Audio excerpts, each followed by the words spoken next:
Hey, what's good, everybody? This is Polo J with another episode of Let's Talk About This. It's totally different than Let's Talk About Boxing. I got a medical doctor that's he's on YouTube. He explained everything that was going on as far as with Ugas' arm. But before we get into that, hit the intro.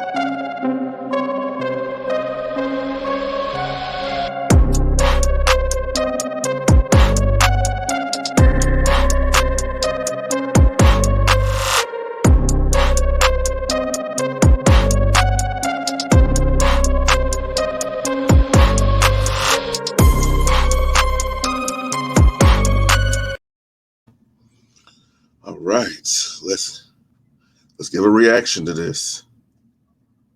Yordenis Ugas defeated Manny Pacquiao tonight, and he might have done it all with a pretty nasty. Oh, that looks so nasty, y'all. Oh my God, that looks nasty. Arm injury. Welcome back, everybody. I'm Dr. Brian Suter, and this is your #1 source for learning about the unique medical side of the world. Give him a follow because he covers a lot of the fights where people get injured or severely hurt or anything like that. He actually covers them and explains to you what happened. Sports. I was skeptical coming into this fight about the possibility of an arm injury for Ugas, but I was too. After I saw this slow-mo replay where it looks without a doubt that there is some sort of deformity in that left biceps. Oh my God. It looks like it's disattached almost. I have more suspicion that he really could have had a bad biceps injury during this fight. Let's get into what I think could have happened here and why it was even possible for him to fight so well. As always, you guys know what to do if you enjoy these videos and want to help support this channel. Taking this all back, we of course saw the weigh-in footage where it's crazy how, me and Slick noticed it. Slick thought it was just, something that was doctored, but I looked at it closer and I was like, it looks like he has a ping pong ball in his arm. But shout out to Slick. He did some more research and found out that, that is true. And we have a great team to where we got some more information about it. Certainly looked like there was some asymmetry, some deformity in Ugas's left biceps. Now, when I saw this, I'll be honest, I was skeptical about a biceps tear. That's what everybody thought this looked like. But because of how I'm not going to lie, I thought it was a bicep tear. I thought it was a tear because the way it looked. I'm not sure about the levels or the degrees of a bicep tear, but, that's what I thought. Asymmetric it was with just kind of this focal area of swelling.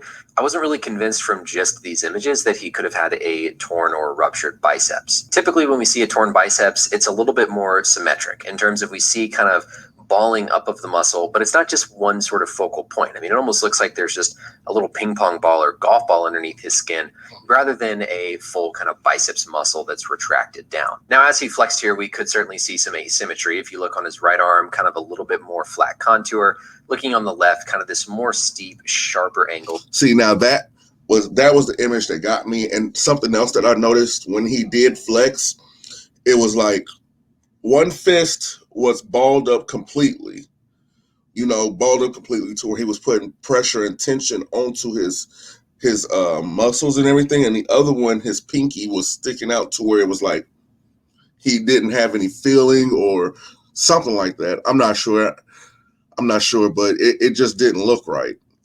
Which would be better evidence for biceps rupture. So kind of mixed going into the fight. Then, of course, we had in this footage where he looked like he was clearly kind of covering up. Oh, my God. When I seen that, I was, oh, my God, I was hurt. Like, oh, my God, this fight's going to probably get canceled. He's probably going to stop within the first 4 rounds. What else can I say? A potential injury on that left arm. And so I think reasonable suspicion that there was something going on heading into this fight. We'll take a look at the fight footage and some better examples of when I think you can see that biceps injury. But first. Oh my God. Yeah. I was nervous. I'm not even gonna lie. I'm not even gonna lie about it. I was nervous going into the fight because I didn't know if he was gonna make it all the way through. First notice this and think, okay, Maybe this could in fact have been a biceps tear or a biceps rupture. As we see Ugas's left arm kind of extend out. That looks painful. It looks extremely painful. I pray I never have to deal with anything like that, but if I do, just know that I'm drugged up. Come back here. Look at that abnormal contour and just lump that you can see in that lower portion of his arm. I mean, there is really no doubt at what we're looking at here with this just what looks like balled up muscle down at that lower aspect of his upper arm. You would have to have some really abnormal soft tissue mass or something underneath the skin to cause that significant of a deformity that we see there. Wow. And even then, if you look at the top of the bicep, how it's just dented out, it's grooved significantly. I mean, I'm not going to, just accuse him of being a bodybuilder or nothing like that, but that's how bodybuilders usually look when they're competing or whatever. There's only the bicep looks symmetrical, and then it goes into the shoulder where it has dents and grooves and everything else like that. That just doesn't look right. With what looks like that balled up muscle there at the end of his arm. And just to compare this to his other side, so if we keep this image here and then we go look later on in the fight, this is his right arm. And just look at the difference that we're seeing here of that right arm, much more symmetric, kind of normal contour of a good fluid biceps muscle compared to the left side where we see it all balled up down by the elbow. See, people are going to say that it was a fluke and all this stuff. He shouldn't have been in there with Manny. I'm hearing a bunch of crazy things over the past, 2 days now. It's now being 2 days, with today being Monday. I'm hearing a bunch of crazy stuff about this fight. And there's a lot of hate going to both people's ways. And then Ugas is starting to get some bandwagon fans. We don't need you. Now, a lot of people are going to wonder why in the world he did so well if he has, in fact, a torn biceps. Well, it turns out that you can function pretty darn well with a rupture of specifically the upper tendon of the biceps. Looking here at our biceps muscle, bi meaning two, and so there are two heads to the biceps. There's a long head and a short head. By far and away the majority of the time when somebody has a rupture of the biceps muscle, it's specifically the long head tendon. It's this one here on the outside. Huh. I never knew that. I didn't pay a lot of attention in anatomy because I was in and out of class doing other stuff. But that's interesting. That's very interesting. Let's continue. That runs up across the humerus and inserts on the glenoid of the shoulder blade. The short head biceps tendon is here on the inside and goes up and inserts on a bump of the scapula called the coracoid process. I've never seen a short head biceps tendon rupture, but it's very common to see a long head tendon rupture where that tendon snaps and just comes down to where you get this ball up of that muscle down in the elbow. We call it. Wow. So it really is a common injury. I didn't know that. I really didn't know that. When I hear torn bicep, I automatically think of the worst, sounding like a shotgun going off and you're muscled and curled up like some old drapes or something. Call it a Popeye deformity because it looks like you have kind of a Popeye arm from where that tendon has snapped and the muscle has kind of retracted down. But because you have this redundancy where the short head is still intact, you still have functional biceps. Now, if you get a tear of the distal or the lower portion of the biceps tendon where it inserts onto the radius, that's a whole different story. That's an injury where you have to go and have surgery pretty much right away, especially at the level of a professional athlete like Ugas. When the distal biceps tendon rupture, the muscle snaps upwards and coils up closer to the shoulder.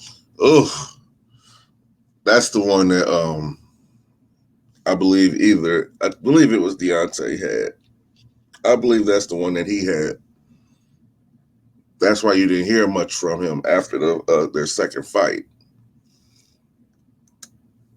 But here in this case, when you're worried about the proximal or the origin of that biceps tendon, the muscle is going to shrivel up further down low. Functionally, it's important to know that really the biceps is not the primary elbow flexor. It's actually a muscle called the brachialis that sits deep to the bicep on top of the humerus that's actually your primary elbow flexor. Now, an elite athlete at such this level is going to notice some difference, of course, but it's not that drastic like you would expect with a torn muscle like an Achilles or your quadriceps. In fact, a lot of what the biceps is doing is supinating the forearm. So if you go from your palm down to your palm up, that action of supination is really a lot of what the biceps is doing. Keeping in mind that anatomy image of the two heads of the biceps, look now at this jab that Ugas throws.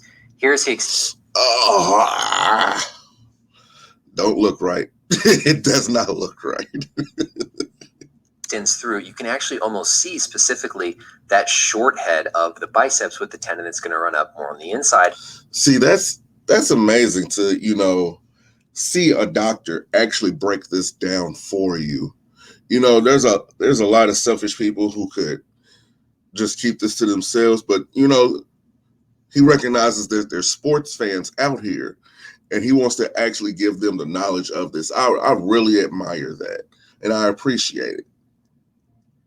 But you can tell how there's this little deformity. There's kind of this defect in that outer portion of what looks like the long head of the biceps muscle as he extends that arm out. You can really see that kind of dip, that divot where that muscle looks deformed. And as he kind of finishes that follow through, you can still see that kind of bulge there at the end that looks asymmetric for that outer long head of the biceps compared to that inner short head of the biceps. So if he did in fact have a biceps rupture, this is certainly a remarkable feat, but nothing that would be impossible based on just the function of the biceps muscle. I think looking at those two clips in particular kind of highlight that asymmetry that we see, and so I don't think it's far-fetched to think that he could have had a biceps rupture leading into this fight. That's it for the video. All right, y'all. All right. Okay. That was some good information. Really good information. I don't have anything else to say. Just hit me up in the comments. If you disagree or anything else, just let me know. Until then, this is Polo.